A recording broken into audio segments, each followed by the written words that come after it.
Hello, everyone, and thank you for the positive feedback on what you gave me in terms of what you'd like me to see with these videos. Again, I will try to enhance things. I am new to this software. It's the first time I've ever done it in any class, so bear with me on this. But thank you for the feedback. Some of it was positive. I'm glad you guys liked the videos. It adds a little something to it. Some of you not so nice in them, but that's fine. I'm completely okay with it. You know, you only learn from doing things. So this is a new experience for me, and I'm enjoying it. So we get into Chapter 10. We want to talk a little bit about Chapter 10, and it actually gets into the internal audit process, which is good. So I hit three highlights that I really want to talk about. There are the professional skepticism, reasonable assurance, and internal audit keywords. Those are the things that I think are really important for this in this chapter. So, what is professional skepticism? It's never believing anything that you're told. It's never believing anything. It's always trying to uncover the next rock. Always try to uncover something that could be a potential problem or could not be a potential problem. That is professional skepticism in a nutshell. So, absolutely true of internal auditors. They have to do it all the time.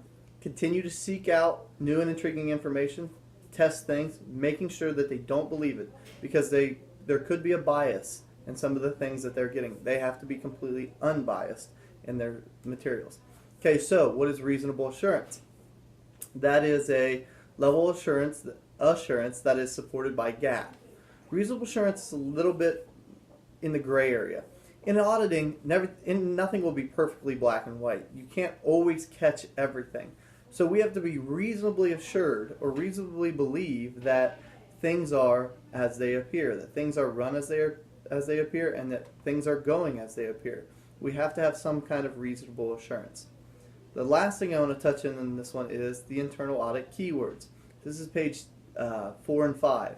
Now, I could go on and on about these, but I'll leave the book to a little bit of the definition piece of this. But nature, extent, and timing are important to us. Why is nature? Why are we auditing? What are we auditing? What are we trying to get from this audit? How big is this audit going to be? What are we going to do with it? What's our hopes? What's our goals going into it? That's the nature. Now the extent, this could be the biggest key player in all of internal auditing.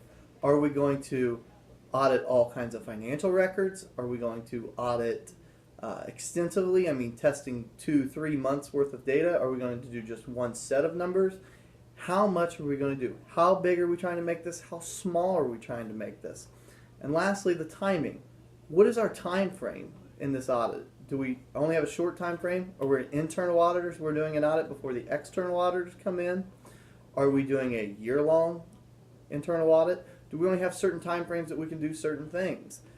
For instance, if we're working with a company that only does or only produces one thing during a certain time of the year, that's our time frame. We have to make sure that we're auditing in that time frame. What is our time frame?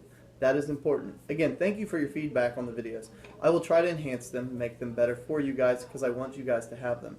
As well, I'm going to attempt to do a review sheet for the third exam.